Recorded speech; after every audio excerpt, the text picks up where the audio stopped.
Ini anak muda ini biasanya kalau berbuat dia tidak berpikir. Dia berbuat akibat belakangan. Urusannya belakangan. Itu satu kesalahan anak muda yang paling menonjol. Saya pagi ini juga menemukan sebuah ayat yang penting sekali. Wa man yata'adda hududallah faqad dzalama nafsah. Yang melanggar syariat itu bukan karena melanggar perintah Allah, bukan. Di syariat itu begitu logikanya. Yang melanggar perintah Allah, dia menzolimi dirinya sendiri. Kan betapa manusiawinya syariah.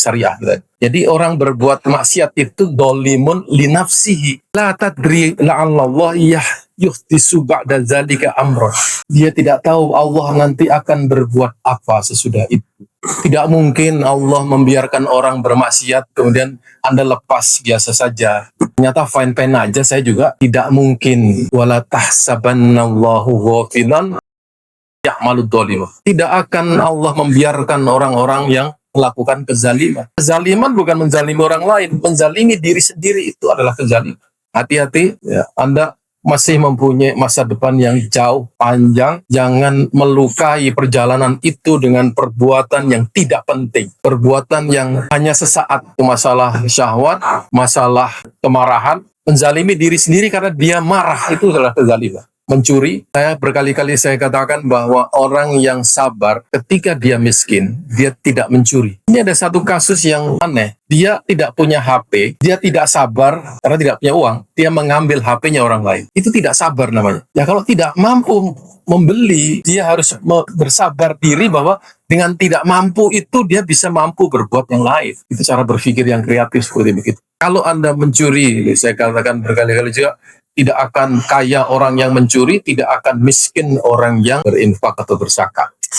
Ini rumus ini tolong hafalkan. Dalam surat Al-Anfal disebutkan wa ma tunfiqu min syai'in fi sabilillah yuwaffa.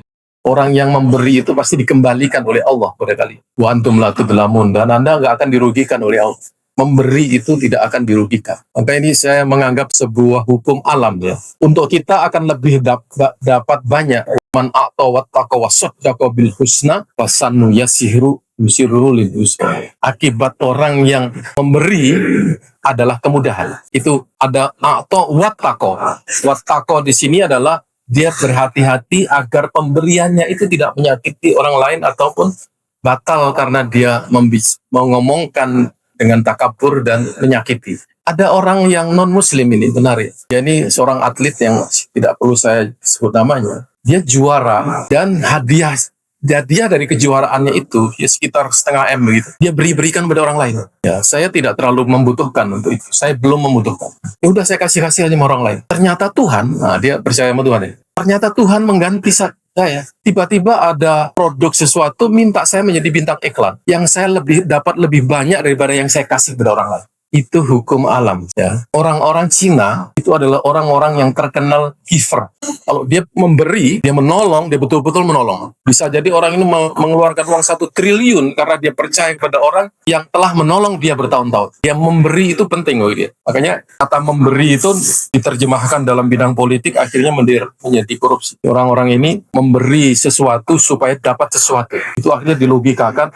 Kalau saya nyogok 200 triliun, berarti nanti saya akan dapat proyek sekitar 500 triliun. Itu sebenarnya hukum alam yang dilogikakan secara salah. Intinya adalah bahwa memberi itu akan mendapat.